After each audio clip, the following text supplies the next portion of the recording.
Happy Halloween, everyone. Now, this episode's gonna come from the heart. It's not scripted or not really planned out like I usually do with these things. It's gonna be kind of off the cuff, but I've been thinking about it for a while, and I think it's time to just get it over with, basically. But the topic is on Robin from Batman Forever. The character, he's been in my life as long as I can remember. What I want to tell you is that I love Robin's costume. I think we all do. But the topic for today is how little the costume is actually seen in the film. With the exception of a couple of nice shots, every other time it's just really hard to see the costume due to the scenes being lit so dark or like all one color. Now Dick Grayson is in the film quite a bit, but he doesn't get the costume until the movie is like 20 minutes from being over. And unfortunately, by the time the third act of Batman Forever rolls around, the real star of the movie is the Riddler. And then when we get Robin in the sequel, he's got a completely different costume that's like more akin to Nightwing. Now, part of the reason I feel the costume was so well done, it's very similar to the Panther suit that was designed by Jose Fernandez. He gave us this kind of shiny, more metallic looking bat suit that still had the gold emblem on his chest, like gave us a new belt, like a similar looking cowl and cape to the one that Michael Keaton wore. But just like it was a big departure from the Batman Returns costume, which he also designed. It was more like it's most obvious in the body, and he had abs and like pectoral muscles, like kind of a more phallic looking codpiece, and the legs were more muscular. Batman Returns was more like a tactical look, and when we got Batman Forever, I think it was Schumacher that wanted to take the costume in a more anatomical Greek god kind of look. And so they did the same for Robin. He's got those abs, he's got a really muscular kind of arms and legs, an even larger codpiece. And it was so bespoke to Chris O'Donnell that it just fit like a glove. And the colors were really well done. The cape is great. I love the gold on the inside and some of his collar. There's an updated R symbol on his chest, like a green patch with a gold R over it, very similar to the belt. And the belt has kind of a bird insignia on the front. If you look closely, he has like sort of like stitching buttons, like 4 stitching buttons on his chest, which is very faithful to his original design from the comic books from like 1939. And Robin was made as a sidekick character that would appeal to children and younger readers, and it totally worked on me. And I could see myself as Robin when I was a young kid watching Batman Forever and Batman the Animated Series and playing the video games like The Adventures of Batman and Robin for the Sega Genesis and Batman Forever for the Mega Drive. I would always play as Robin because of his colors and his youthful appearance. The original design for Robin was very inspired by Robin Hood, specifically the 1938 movie The Adventures of Robin Hood, starring Errol Flynn. Just look at a couple photos and you can see the similarities, like the tights and the stitching across the chest and the color. And his shoes as well are very much like the kind of footwear that Robin Hood wore. And then in the mid 60s, like the Robin portrayed by Burt Ward was very faithful to that comic book version of Robin that was very much like Robin Hood. You know, Burt Ward looks very similar. He looks like he's straight out of the comic book, like a real Robin Hood. But going back to Batman Forever, you know, the costume's great. I love the color. It was just perfect. Like, it was a total mid 90s interpretation of the comic book of Robin, but just like updated enough to where its own thing, but was also faithful to what came before. And you know, well done to everyone who worked on it. You know, starting with, I think, you know, the concept drawing by Carlos Huante, it really got things off on the right track. You know, it looks a lot like it ended up looking in the final film. You can see the colors are very muted. You can just barely make out that, like, you know, his body is red, the legs and arms are green, and then the cape is yellow. It's all so dialed back, though. It's amazing that it ended up looking as good as it did in the film. The colors are too dark, but you can see the cape and the collar and the body and the boots. That's how it ended up in the film. I think for a concept art, this was like they got off on the right foot. Like, this was really well done. It's an awesome kind of blueprint for the direction they took it in. Now, I take it the suit was made out of some sort of foam rubber, the same stuff that the bat suit was made out of, the suit for Val Kilmer. The bat suit was all one color. It was all just black. The problem with Robin is that he's different. He has very specific colors that, depending on the lighting, can vary drastically. You know, it's a very specific shade of red and green and gold. Those are colors that they can change depending on the lighting. Like, sometimes his arms and legs are like blue, and his body, which is supposed to be a maroon red, sometimes it looks kind of pink or violet almost. And, you know, Kilmer's sonar suit changes as well because it's the material it's made out of is very susceptible to different shades of light. And it's why on some of the Claw Island scenes you can see the color of the sonar suit. It's kind of like a chameleon. It's susceptible to different colors and sort of adopts. It takes on the fluorescent kind of neon lights of the room it's in. So sometimes the sonar suit appears gray, sometimes it appears blue. Really depends on what scene he's in.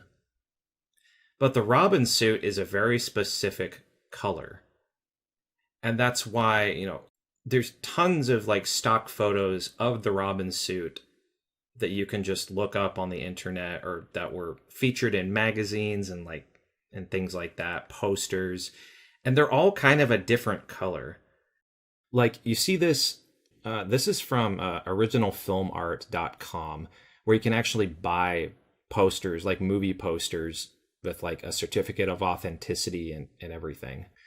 Now, it even says it there on the page to look closely at the photo. This is the exact poster you are buying. It is not cropped or a stock image. And look at Robin.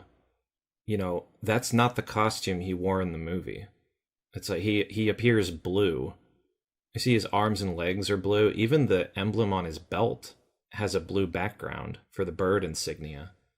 The same goes for the gloves and the mask. Like, it's turning blue, and the red is turning into this weird kind of almost salmon color. It kind of looks like raw meat. And you know, on the film's poster, it's even worse. His arms are entirely blue, and his chest is just like this really dark maroon. I also never cared for his expression, like gritting his teeth. I almost think they went with that pose for Robin on the poster to let everyone know that, yeah, we're doing Robin, but this is not the Robin you know. That's like, this is not the campy Burt Ward Robin. Like, this is new mid 90s Robin. Like, he'll kill you. As I think if he had been smiling for the poster, it would have looked.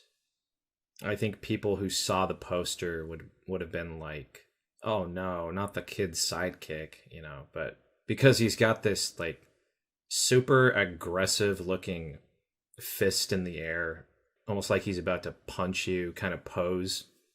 I think they thought that was a better look for their new Robin. Let's take a look at a few scenes of how Robin appears in the final film. The first shot of him when he walks down the stairs, it looks good. It's a very neat effect how you see the lighting is kind of dancing around. It's like a watery lighting effect. Very well done. The green looks pretty good. The maroon, however, is a little washed out. This is a Blu-ray copy we're looking at here of the theatrical cut, by the way. So for like 3 or 4 seconds, we got to see the costume head to toe, but the rest of the scene is all filmed in close-up. We get a good shot of his emblem on his breastplate there, and we can see on the left there the stitching, they're almost kind of like bolts, actually. Then for a split second, we can see like glitter on his breastplate there, which is really cool. Like you can only see that kind of detail in real close-up.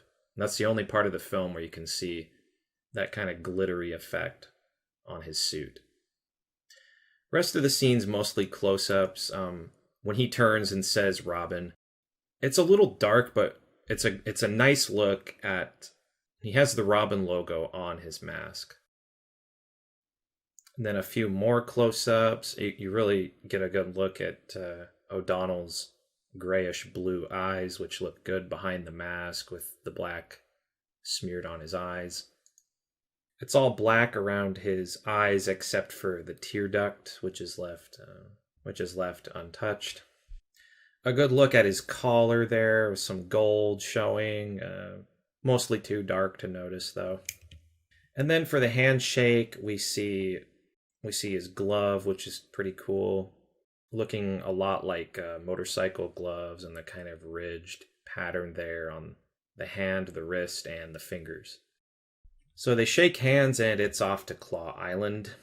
We get one close-up of Robin in the bat boat, making this very frightening looking expression. It's very dark and foggy, and we don't really see any of the costume.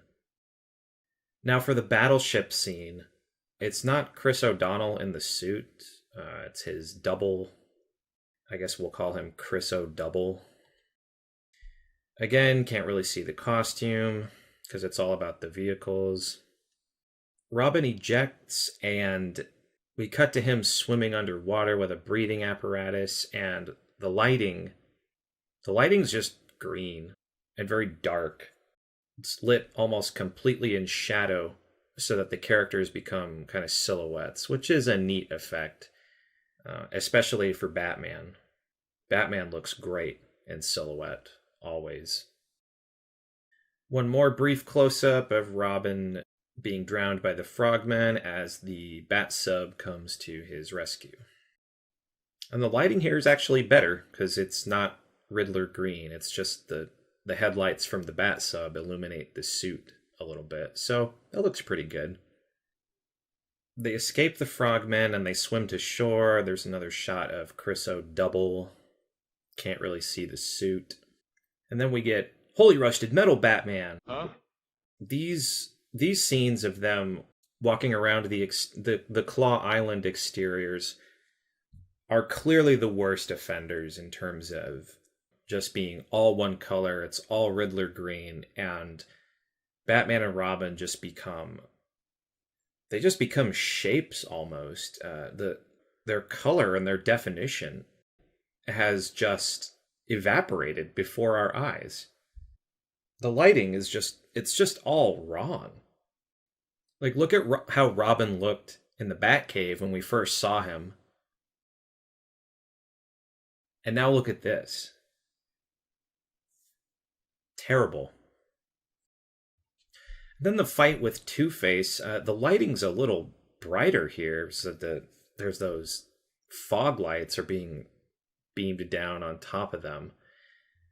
Now, what's interesting is Two Face, one half of his costume is the kind of violet, pink, red of his evil side. That's all plainly visible through the lighting because it's so vibrant. The other side of Two Face, the Harvey Dent side, changes, however, and adopts the lighting of the scene because the black of his suit is more susceptible to that kind of thing. And now here's the coolest shot of Robin in the whole film. Terrible lighting aside. The slow motion, full body shot, cape billowing in the wind, is very well done. And the music that accompanies it is also very upbeat and triumphant. Classic Robin. He looks better here than he does in any of his shots in Batman and Robin. They never photographed Robin as good as they do in this part here. It's just a big shame that the lighting is all Riddler green. You can kind of see the definition of the suit, but all the color is lost. And what's baffling to me is that there's a teaser trailer, which is on YouTube. Some versions of this teaser were shipped with the adjusted lighting that's all green. And then there's some versions of this trailer that have the original lighting. Those big fog lights, they're just regular white. They tweaked the lighting for the final film, which is frustrating because it looked better before. You could actually see the color on the costume, and I wish we could see all those Claw Island exteriors with their original lighting. And I get why it's green, it's slightly more cinematic, it's Riddler's island after all. But I think they made a mistake going with that color, tweaking the color for the exteriors, because Riddler isn't even in those scenes. We don't get the Riddler until Batman goes up the thing and he lands in Riddler's kind of podium area. And you see this Hot Toys figure that they did a couple years ago? They recreated that shot of Robin with his, standing with the cape billowing. It looks great. The costume's fully visible here in this little toy photo, but that's not how it looks in the film. It's crazy how little you can actually see in the movie itself. And this photo of this toy just actually shows what the costume is meant to look like. Now, for the final confrontation between Batman and the Riddler, Robin is present in these scenes, but he is in his restraints. It is kind of hard to appreciate the costume when he's captured like that. Not to mention the lighting is kind of mediocre. It's very similar to the Claw Island exteriors on the rocks. The lights are moving around in almost the same pattern they were before. But the lighting improves here. It is better. It isn't all just one color. You can kind of see the red and green a bit better, but it's still not great. It's not as good. It looked better in the Batcave. And then they fall, and it's mostly dark with bits of light whipping past them.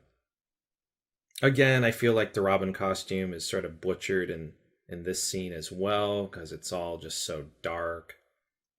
So despite how much I like the Robin costume, it is unfortunately not great in dark lighting, which is why it looks so much better in those kind of stock photos than it does in the movie itself. The last scene we'll look at is Batman, Robin, and Chase on the girder as Two-Face catches them. And unfortunately, Robin's back is to the camera, so we don't see much of the costume here. We see some of his costume, but it's very dark and dull looking. The green has almost become gray in a way, and the maroon red is a very dark pinkish purple. Yeah, not great. And just really quick, I wanted to comment on the 4K remastered Blu-ray from a few years ago. Robin comes down those steps, and this remaster is known for having some really strange color timing that's not what it used to be. And, Robin, these scenes are lit even darker than they were in the theatrical, the Blu-ray from a few years back. So there's more definition, you can see more pixels and everything. It's more detailed, but the lighting is even worse. Everything looks like more blue, less. The cave has gone from gray rocks to like blue rocks. The yellows are practically non-existent. Robin's suit for the full body shot when he gets to the bottom of the stairs looks pretty good. I like the bits of light that are on his abdomen and legs, but the darks are just the dark parts, like on his upper chest, are just it's unappealing. It looks very dull and hard to see. And now this close up, kind of over the shoulder of Batman, it's way too dark. This was the only scene where you could actually see him a decent amount. I don't want to say that. I want to say that Robin looked the best in these scenes in the theatrical kind of the previous Blu-ray from like the 2010s or whenever that came out. This 2019 4K, just they cranked up the blacks and the shadows so much that you've lost some of the visibility. And that wouldn't be such a problem if Robin was in the film more. But he's in it so little that these scenes are really important. That costume needs to be represented as best it can for the little screen time he has. So what I propose is to give Robin his color back for the next remaster. The next time that Batman Forever is remastered, somehow I would like them to fix the lighting on the Claw Island exteriors and just bring up those colors of this costume. It's the perfect Robin costume. He's never looked better, and I'll die on that hill. Even people who don't like Batman Forever really like the way Robin was done. I'm hoping that when we get this Schumacher cut I've been asking Warner's for, that they can somehow find this footage of Claw Island. It existed at one point. It's in the trailer. That's how it originally looked. But for the final film, it was all green. And I want them to remove that green shit and just let it be the way it originally looked. They would either have to find that original footage that's 31 years old at this point, or they would have to manually remove and change the color grading in post. Like maybe they only have like footage that has the green effect and remove it with like some special technology. So the next time Batman Forever is sort of remastered and released again, whether that's just the theatrical cut or they bring back some of the additional footage that people have been asking for, I want them to fix the lighting. This is an opportunity to fix the lighting on Robin in any way they can, because those Claw Island exteriors have always bothered me. It doesn't look good. It looked pretty good originally before they fucked with it. Give Robin his color back. This is a lot of people's favorite look for Robin. And the next time this movie is updated, this is an opportunity to right that wrong and really restore some of that color that's missing from the final film.